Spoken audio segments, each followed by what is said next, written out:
Smart people ignore tail risk all the time.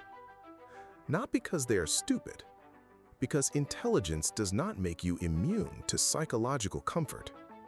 In fact, intelligent people can become very good at explaining why uncomfortable risks do not matter. They can build elegant arguments. They can cite history. They can use probabilities. They can say the market has priced it in. They can say institutions would prevent it. They can say no rational actor would allow it. And sometimes they are right. Most extreme risks do not happen most of the time. That is why they are extreme risks. But the danger is not being wrong every day.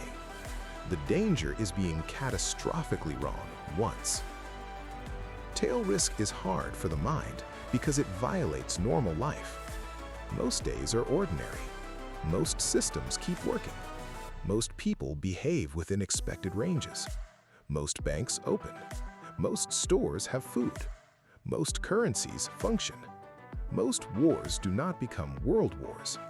Most political crises do not become regime crises. Most threats remain threats. So the brain learns a simple rule.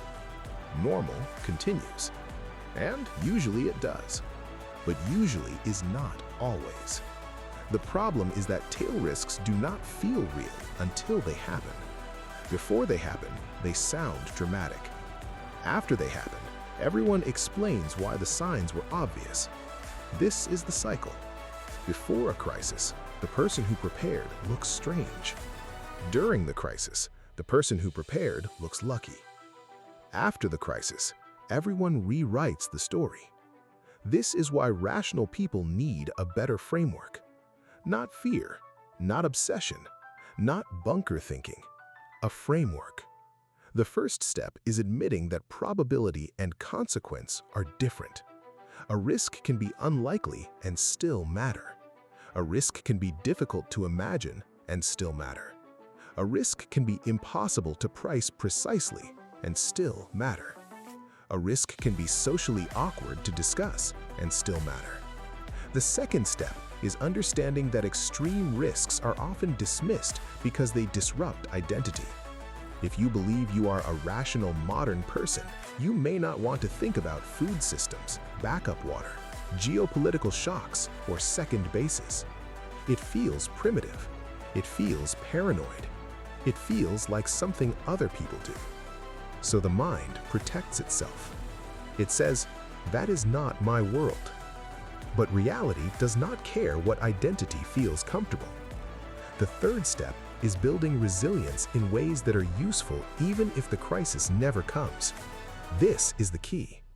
Bad preparedness is expensive, fear-driven, and only useful in one nightmare scenario. Good resilience improves life across many futures. A productive piece of land can host retreats in normal times.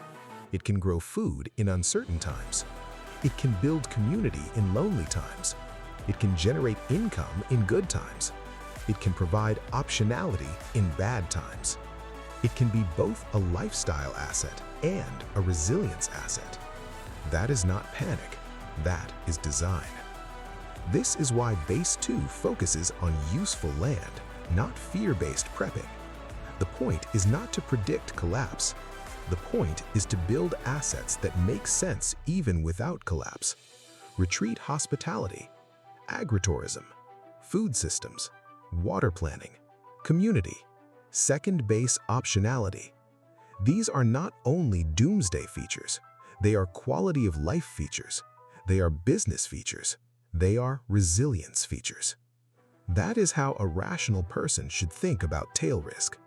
Do not build a life optimized for one prediction. Build a life that remains strong under many possibilities. The rational person is not the one who predicts every crisis.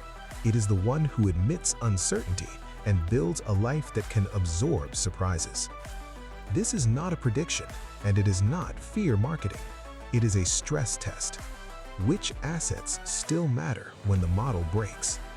That is the kind of question Base 2 studies inside the Telegram community.